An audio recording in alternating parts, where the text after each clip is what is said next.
Welcome to the Stark Reflections on Writing and Publishing podcast. There has never been a better time for writers. More information, options, and opportunities are available to you, but navigating these requires insight. Join Mark Leslie Lefebvre as he draws upon more than a quarter century of experience as a writer, a bookseller, and a trusted book industry consultant to explore and reflect on the writing and publishing landscape to help you make informed choices on your writer journey. Hello, Reflectives, and welcome to episode 46 of the Stark Reflections podcast. This is your host, Mark Leslie Lefebvre. In this episode, you'll hear an interesting and fun chat with author Phillip McCollum about an intriguing project of writing 52 stories in 52 weeks. But first, a word about this episode's sponsor, and then a bit of a personal update. Now, this podcast is sponsored by Findaway Voices, a company focused on helping indie authors keep control of their audiobook production and distribution and price. With Findaway Voices, you can get your audiobook professionally produced and also get your audiobook distributed to the largest global market base for audiobooks. Findaway Voices is helping authors like me discover that the audiobook game doesn't need to be dominated by being locked into a 7-year exclusivity clause or only producing 12 to 18-hour epic-sized novels. I've produced short fiction, 10,000-word projects, and made some decent money on them through Findaway Voices. Audiobooks can also sell well beyond Audible through other retailers, through a la carte sales, and via a global library market. Great opportunity and great options for authors, and you can find out more about Findaway Voices and how you can work with them via starkreflections.ca/findaway. Now, I'm recording this from Las Vegas. Yes, if you're keeping score at home, this is my second trip to Vegas within a very short time period. I was here near the end of October 2018, and I'm back again just a couple of weeks later, early November. It's November 8th when I'm recording this.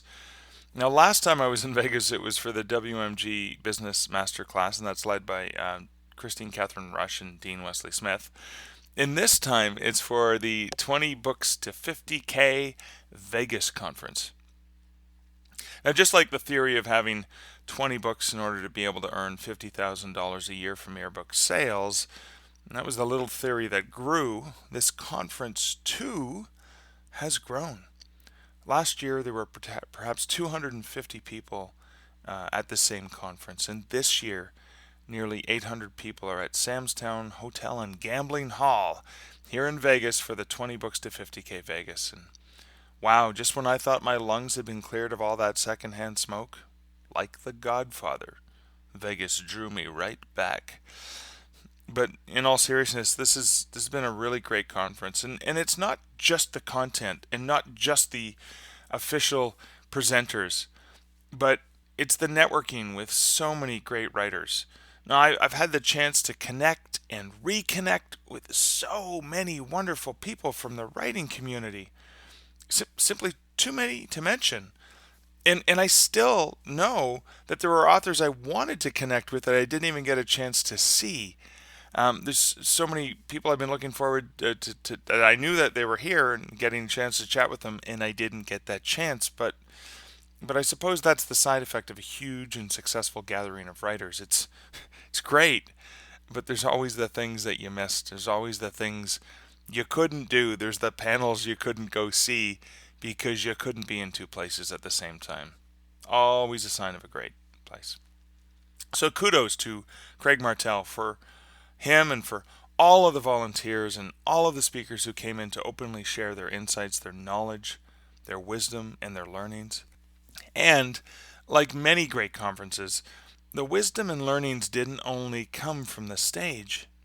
It came from many, many of the attendees. I learned just as much from hallway conversations and after-hours meetings and sessions as I did from the regularly scheduled programming. I also had the chance to connect with Dan Wood and Kevin Tublinson, my two colleagues from Draft to Digital. It was the first official in-person meeting with them since I joined the team in October.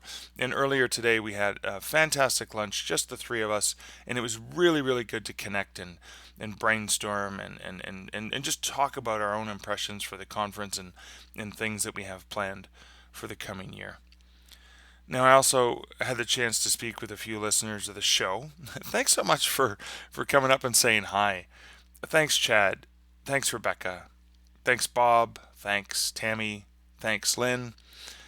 I know I've forgotten a few names, and they're probably going to come back to me a few hours after I finish this recording because I mess things up. It happens when you get old.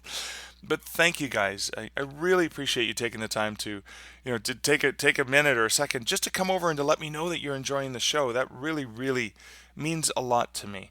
Knowing that some of the stuff that I'm doing and the guests that I'm interviewing are valuable to you, not just valuable to me. And speaking of thank yous, I'd like to thank my latest Stark Reflections Patreon supporter, Katie Cross. Thank you, Katie, and welcome to the party.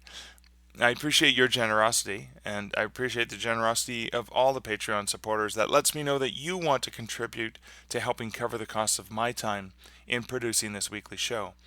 The reward, apart from knowing that you are contributing to that, includes, of course, the additional content available to you via patreon.com/starkreflections. Now, speaking of generosity, I have to thank the following companies for helping to support two really important children's literacy programs. They're Children's Book Bank and First Book Canada, two very worthwhile charities that are concerned with making sure that children have access to reading, because reading makes the world a better place. Being able to read, having access to reading, can truly change a child's life, and both Children's Book Bank and First Book Canada make that difference. So thanks to them, and thanks to these following companies who sponsored and supported them during an event we just did earlier today here in Vegas. Now, this is part of a scheme that Michael Onderlay, the head guy behind 20 Books to 50K, now that troublemaker initiated this when we were all at NINC, at Novelists Inc. in Florida in September earlier this year. Now, he tricked Christine Munroe, my friend and predecessor as director of Kobo Writing Life, tricked Chrissy and I into a push-up contest in front of the entire 20 Books to 50K Vegas audience. And he also live streamed it to the Facebook group of close to 30,000 members. So that was a great way for me to be embarrassed in front of a lot of people. Now, just before one of the final panel discussions at 20 Books Vegas here today, Chrissy and I did a push-up contest on stage. Now, Michael Onderlay's publishing company kicked in $150. Kobo kicked in $150. Draft to Digital kicked in $150. BookFunnel kicked in $150. And Reedsy kicked in $150. Now, the proceeds, $750 from these amazingly generous companies that believe in reading and believe in literacy.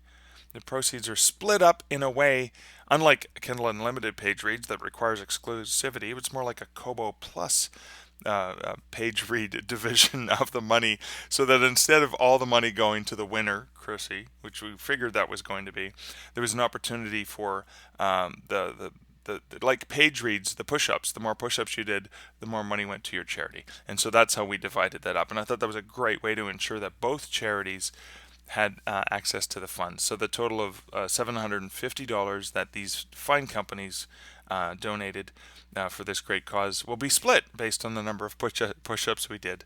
And I love the fact that both charities end up with funds in this way. Now, considering that Christine has participated in Kobo's daily push-up club for years, and I've participated in the Mark and Joy's craft beer club for years, I haven't really done push-ups in a long time. I knew she was going to win. Everyone knew Chrissy was going to win. So I just hammed it up. I just prior to the event, because I normally wear a sports coat and a dress shirt, I stripped off my sports coat and dress shirt to reveal a Spider-Man suit T-shirt underneath as well. And I figured if I couldn't win, at least I could put on a bit of a fun show. But Chrissy and I did put on a really, really good show, and it was great. We were both really fun sports about it. And I actually surprised myself, and I did more than I expected to maybe get 10 push-ups in if I was lucky. I made it to 35 push-ups, and of course Chrissy made it to about 38 or 39. I don't know. I was passed out. No, just kidding. But it was a pretty good showing. It was a fun contest, lots of laughs. People seemed to enjoy it. And most importantly, it was all for a really good cause, thanks to Michael Onderlay's crazy scheme, Craig Martell, and the company's Kobo Draft to Digital BookFunnel, Reedsy as well, kicking in those funds. Great cause, and I'm so proud that I can be part of a community that can have such fun raising money for a good cause, supporting literacy for children. And it was really, really fun, because Chrissy and I have been friends for a long time. We've worked together for a long time. And it was fun to have a fun competition with a good friend like that so we could talk smack with each other and just know that it was all for good fun and good charity. So congratulations to Chrissy for winning. Congratulations to everyone for participating in that. And I'm excited that it was for a good cause. But enough about the personal updates and about the Vegas stuff. Let's get on to this interview with Phillip.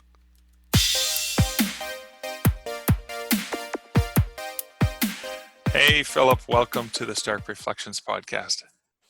Hey, thank you, Mark. I appreciate you having me.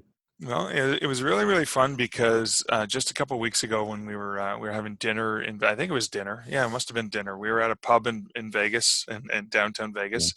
Yeah. And you told me something that really caught my attention. And I went, wait a second, what? I want to talk more about this. But that's just a teaser. Because before we get into that, I want to find out a little bit about yourself. So what kind of stuff do you write? Yeah, so I find myself very hopping around genres. But after this challenge that we're going to talk about here, I took stock of pretty much all these stories that I wrote and where I ended up genre-wise, because a lot of times I would just jump into these stories and not really have an idea of where I was going or what genre it was going to be in. So. But I do tend to definitely speculative in all sorts of ways. So okay. Science fiction, paranormal, urban fantasy, a little bit of horror, a whole mix of stuff. But I definitely seem to lean towards general science fiction and urban fantasy. Do you know where that might have come from? That sort of leaning towards spec fic? Yeah, it's funny because I do read a little bit of it, excuse me, but my reading is just as wide as my writing. So I don't know if there's been influences in my life. Like, I like to describe what I've written as sort of Twilight Zone-ish type fiction. So the only thing I could think is during those Thanksgivings, the marathons they would run. Growing up, I just watched those constantly. And so maybe there's something that sort of embedded itself in my brain and just had to get out in the writing. So, okay. Yeah, your guess is as good as mine, but definitely just a varied amount of influences. Okay. And how long have you been writing? So I've been writing, let's say air quote writing for about 7 years. I first kind of gotten this idea talking with a friend of mine over coffee, and I think I was complaining, really about something going on with the day job. There's always issues, right? Yeah. And so he really posed a question. It's like, well, if you could get paid for doing something you love, what would you do? So it just came out. I was like, I always wanted to write a book. So I said, okay, let's do it. Write a book. And said, okay, write a book. It was really as simple as that in the beginning, but of course it's never that simple, right? So I get started. I'm very excited, and in my day job I do IT work, so it's all very methodical, and there's always sort of a right way to right way to do things. And so I started getting stuck in this way of okay, I've got to have this amount of plot points, this amount of characters, things like this, and then the writing really started to sort of bogged down and become very self-critical. So I would say for about 5 or 6 years there, I would churn out a lot of half-finished stories, and I did NaNoWriMo quite a few times. And even though technically like I say, I won, when it came back time to edit those things, I just dread it because it was just such a mess for me. Um, so back to your question. So I've been writing for about that long, and I would say I got seriously writing when I started this project that we're going to talk about. So there came a point where I just said, okay, I've really got to focus on finishing stories, and so this really helped me do that. Okay, that's fantastic. And like The Haunting of Hill House, I'm going to draw out the suspense for what we're going to talk about. Although I'm sure I'll mention it in the introduction to this anyway, so they know it's coming. But it's good to draw out the suspense. There's a ghost in The Haunting of Hill House, but you just kind of see. Anyways, sorry, I'm enjoying that on Netflix lately. Can you tell? So speaking of Thanksgiving and NaNoWriMo, and you have done NaNoWriMo, we were talking earlier, and you had said that you're not doing it this year. Right. Yeah. Any particular reason? I think a lot of it is I do have some projects that I'm currently working on, and it probably wouldn't be a bad idea if I put them under the guise of NaNoWriMo instead of giving me a really giant deadline. But I'm definitely not doing it in the traditional manner that a lot of people do it. And actually, last year, I mentioned in one of my blog posts that there for folks that had struggled like me, there are some alternatives that they can do. And so, I like to just kind of put out there that if you're scared of doing NaNoWriMo, if for whatever reason, there are other ways to accomplish your writing goals. Okay, cool. And I think that's a really good segue into it, because the premise for NaNoWriMo is you're going to write 50,000 words in a month. You're going to sit down every day. You're going to crank some stuff out. And so you thought, well, that's not enough, right? I got 30 days. I'm going to do this. I'm going to do this big time. So tell us about your 52 project.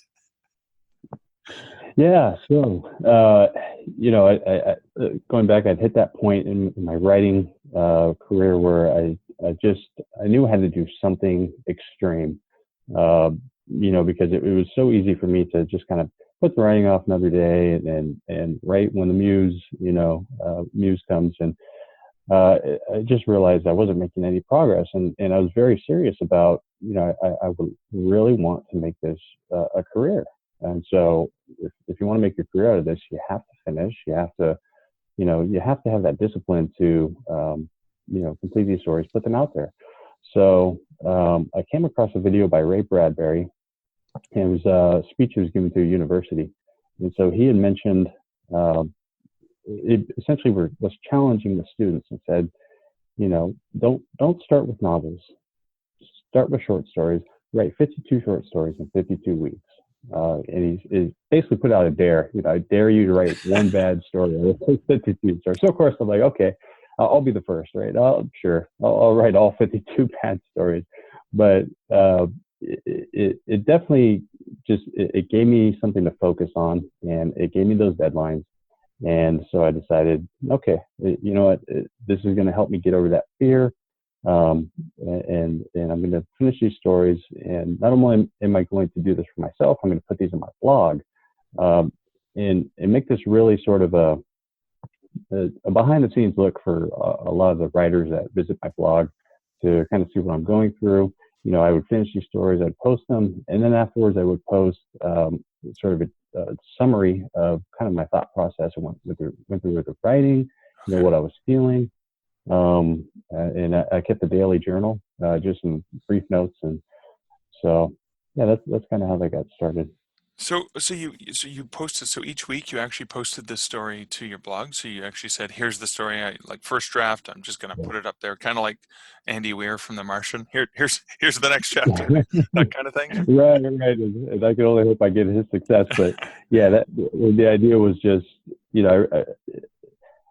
I knew putting them on my blog, obviously I lost the opportunity there to submit to a lot of publications, things like that, for first print rights. Right. But the idea was that these were really as much exercise for me as it was anything else. So, the idea was this is just the start. These 52 stories are really a way for me to build that writing habit, and really just get used to putting myself out there and putting away that fear that, oh, somebody's going to think this story sucks and they're going to hate it. So it was a way just to do both those things. Okay. Did you, I guess there's so many logistical questions I want to sort of get to. Did you start at the first week of January? I mean, you could start any time and go 52 weeks. Like, what was the start Right. date for you? Yeah, and my normal self probably would have procrastinated, said, "Oh, this is best waiting until January." But it was in the middle or at the end of July, so I said, "Okay, I'm not going to wait, whatever 6 months to get to January." And so yeah, it was really, I guess, kind of started a summer project for me, Okay. and yeah, so I started in July there, and I was keeping on track pretty well for a little while. Then, within a year's time, a lot of things can happen in your life, right? So Right. you get sick or family emergencies, whatnot. So, definitely were points where I was rushing to, basically I would start on Monday morning and post the story by Sunday night. And there were definitely times that, Sunday late afternoon and furiously typing away, okay, I've got to finish this thing. Which was great in of itself. That really forced me to kind of put away this notion that well, I've got to wait for the right idea to strike or something. I had a deadline, and I had to make it happen. Okay, so it was like a Monday. So Monday morning was when you started, and then posted by the end of the week. Now, like NaNoWriMo, if you don't write your 1,666 words a day, but you play catch up on the weekends or two days later, did you do that sort of Yeah. thing? Did you find yourself doing that? Oh yeah, definitely. And actually, there was one story in particular that one of the issues of sort of jumping into a story you don't really have an idea of where it's going to wind up is it can grow, right? And I'm sure you've experienced that. And it's so one particular story. Most of my short stories, I would say, wound up in the range of anywhere from 1,800 words to 3,500, and this one ended up being 11,000 words, and so it kind of got away from me. And so I definitely failed. That's where I started. I don't want to say fail, but that's where I didn't meet my initial thoughts of finishing this and posting a story once a week. But luckily, I had some encouraging folks on the blog saying, "Yeah, finish the story, and it's going to take whatever time it's going to take." And so one of the things I learned is just be adaptable. You're gonna, you're not always going to hit that mark, but at some point in the future, one of the things I did to sort of make up for that is I created let's say like a 3 short story series where the stories were almost flash fiction, but it was sort of a 3-point arc. And so there's things you can do to sort of shift these around, and you don't have to feel like, okay, I have to write a 3,500 word, 4,500 word story this week. So you definitely have to adapt. Okay, cool. And so you talked about there were people sort of cheering you on, following, commenting throughout the process. Okay. Yeah, I've made a lot of over the years. I've had a blog for those 7 years that I've been writing, and over that time, I've made a lot of friends online that are creatives and mostly writers, and so very great folks, very encouraging, and they would come in, they would comment on the stories, provide feedback, and just I think that's a really fun part of the process too. Is you do get that live feedback, and yeah, it's great. Now, just to be clear, because you'd mentioned you kept a daily journal and you talked about like sort of the inspiration for the stories. Did you also share that as part of the blog? Like, was it the story and then here are my notes? Yeah, definitely. So I post a story, and then typically the next day I would post what I call a process summary, and I would go through my notes that I kept in Evernote, and so I would just sort of kind of get the grand theme, and I would kind of create just a little article about it, and then I would actually post links to the shared Evernote entry so people could actually see the nitty gritty, daily journal and just what I was going through in my thought process. So. Oh, that's really, really cool. Now, you'd mentioned you took some of the stories and put them into I like to call them digital chapbooks, like little three-story collections where there's an interesting arc or something Yeah. like that. What other plans do you have for these? So you get these 52 stories that you've written. What other plans have you already done, or do you have in the works for them? Yeah, I'm glad you asked. So at some point, I wasn't sure I was going to do this in the beginning, but at some point, and several of the other writers had encouraged, said, "Hey, why don't you take all these stories you put together and put them into some sort of ebook, and and really just document for folks that aren't on my blog to experience what they experienced as I posted these." So, but that was a great idea, and so at the end of the 52 weeks. And with that in mind, I'd also, made sure that I really kept accurate notes as far as word counts, genres, things like that, so I could classify these stories and kind of figure out, you know, different collections I could put them in, things like that. So what I did end up doing is I created 3 ebooks, um, essentially one for readers. I'm sorry, one for writers and 2 for readers. So the writer ebook, I compiled all these stories along with those process summaries into one volume. So uh, Okay. that's a big book. And what's that Yeah, one called? oh, sorry. So that is called 52 Stories in 52 Weeks. Okay, that's Yeah, a fitting title. Okay, and yeah, you'll provide a link to that so I can include that in the show notes. definitely, Okay. definitely. Yeah. And then I took those 26 stories as well, and it, I'm sorry, the 52 stories, and divide those into 26 stories, 2 volumes. So that was essentially for the readers, really just the stories, and the really whole thematic thing that my brain sort of came up with is that it was just everything was very fantasy, fantastic. So I came up with this idea of fantastic shorts. And so I split it into 2 volumes, Fantastic Shorts Volume 1 and Volume 2. So yeah, all 3 of those ebooks are out there on Amazon, iBooks, or your favorite stores. So. All right, cool. And I guess I imagine you did the 2 book volume because if your average story length was 5,000 words and you got 52 story, I can't do the math, but that's going to be a giant volume, right? It's a massive volume. Yeah, I have actually printed copies too, and you Oh can my see goodness, is that so? here That's is this, hold that up so we can get a shot of that. There we yeah, go. 52 this is stories a in monster. 52 weeks, and that is the stories plus the notes. Correct. What's the Yeah. word So count it on that came out bad boy? to it was yeah, it was 165,000. I think it was around that area. So Wow, it's eight a almost a little Brandon over Sanderson 800 novel pages. there, right? Yeah. It's one of his Yeah. short novels, It, yeah. right. Right. And it's so funny, and this is one of the benefits of doing something like this. In my mind, I thought I could never write that many words, especially in a year. I just wasn't ready for that. But, here it comes, I'm compiling this and I'm looking back and like, wow, yeah, I did it, so it was a great feeling.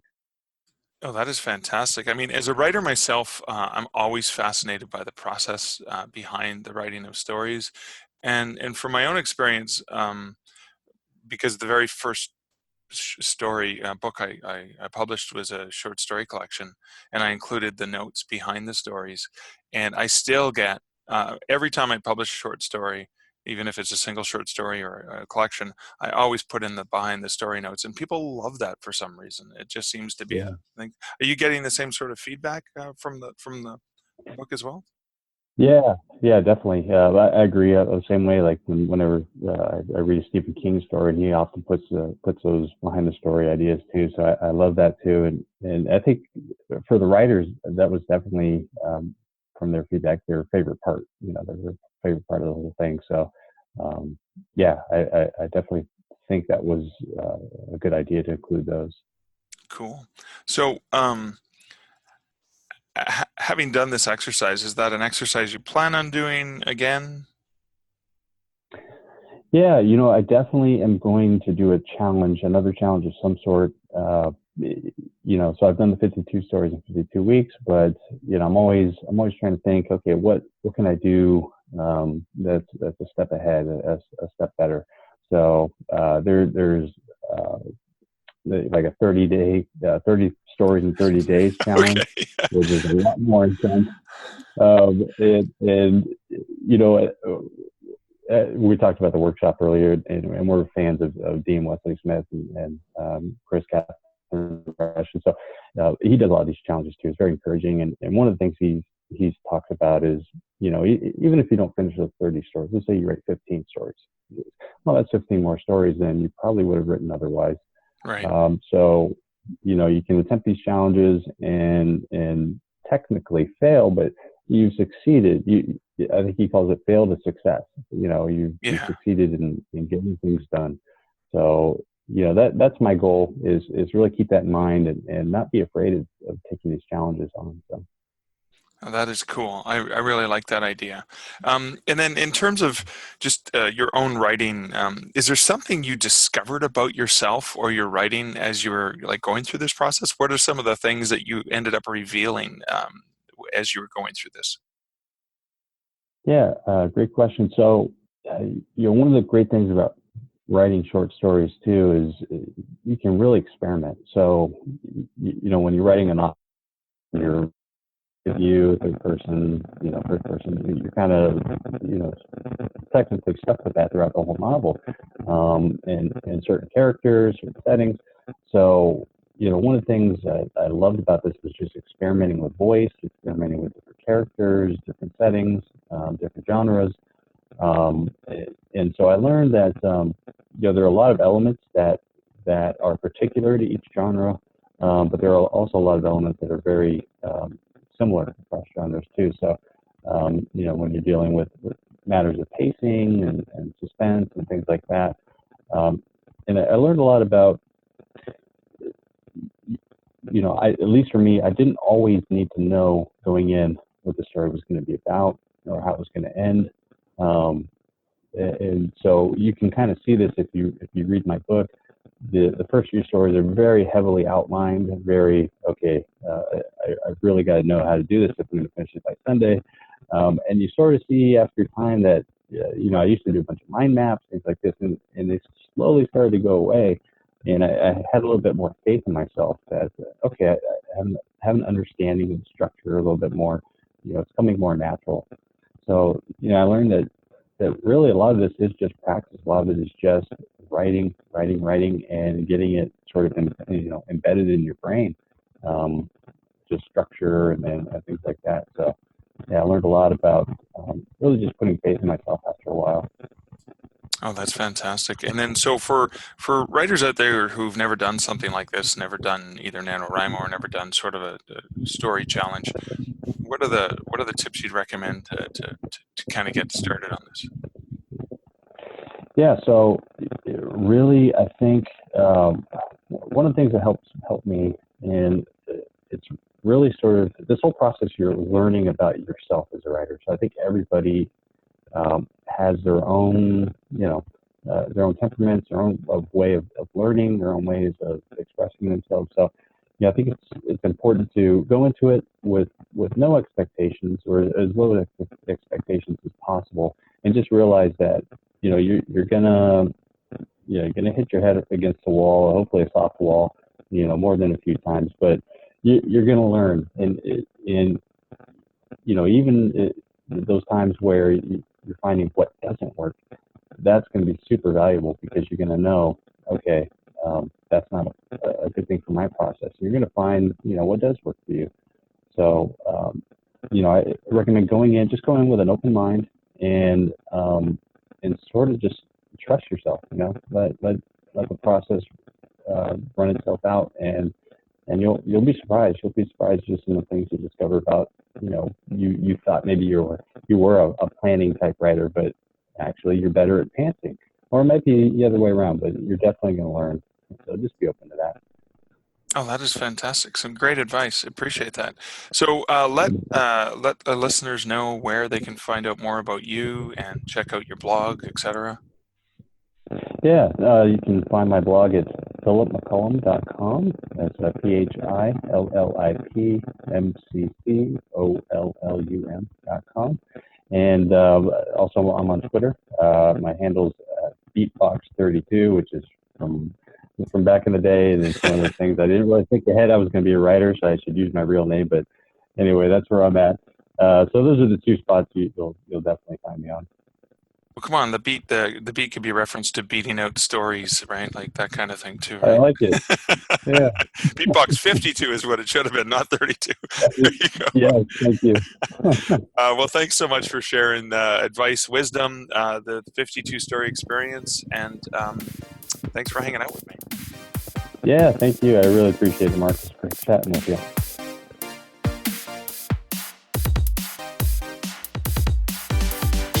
I was really interested to talk to Phillip about the 52 stories in 52 weeks because I was feeling a little down on myself because of the fact that I decided not to do NaNoWriMo.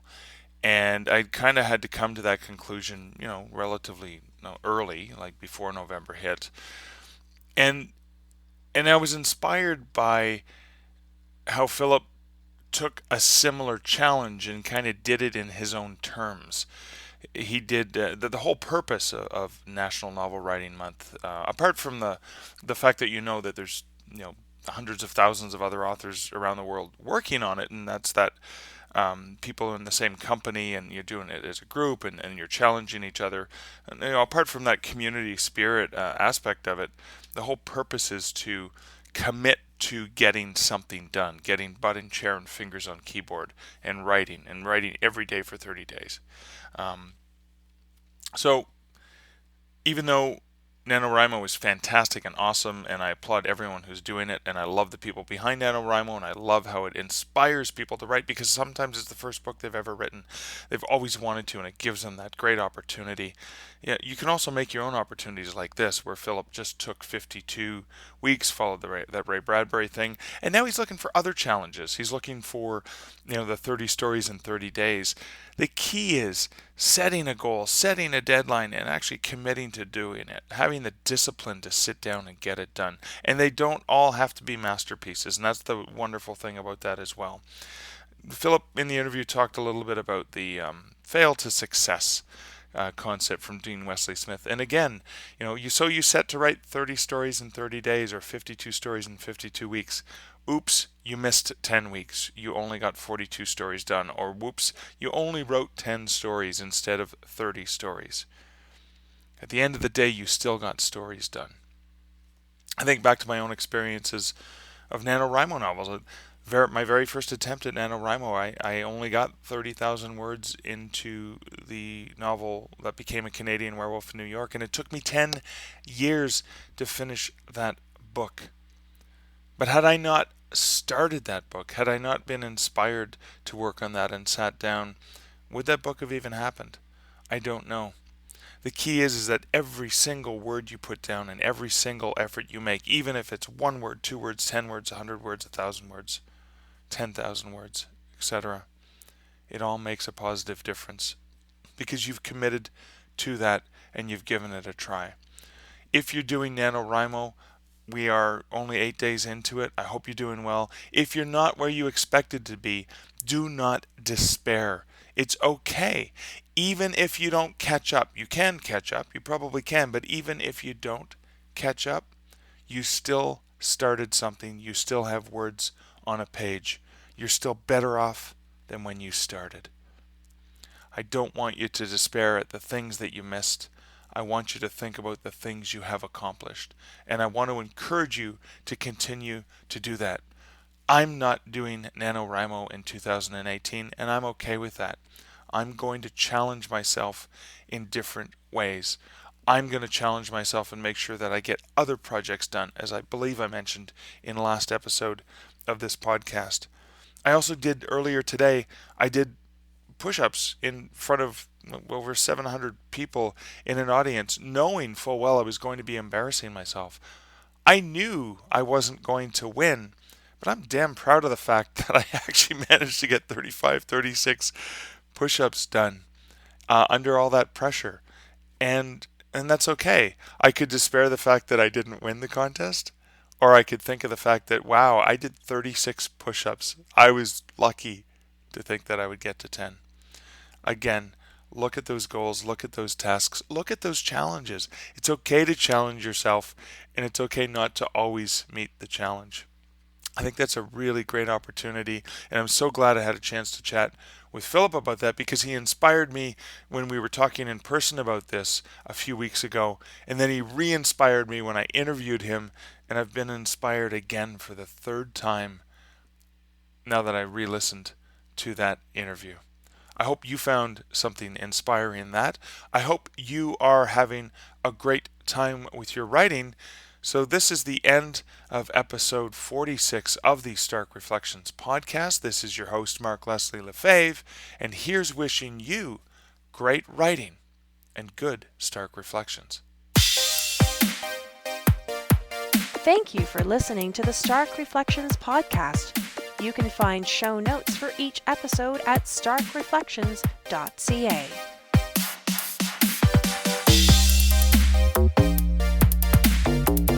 The music for this podcast, Laser Groove, was composed and produced by Kevin MacLeod. Check out more of Kevin's great music at incomptech.com.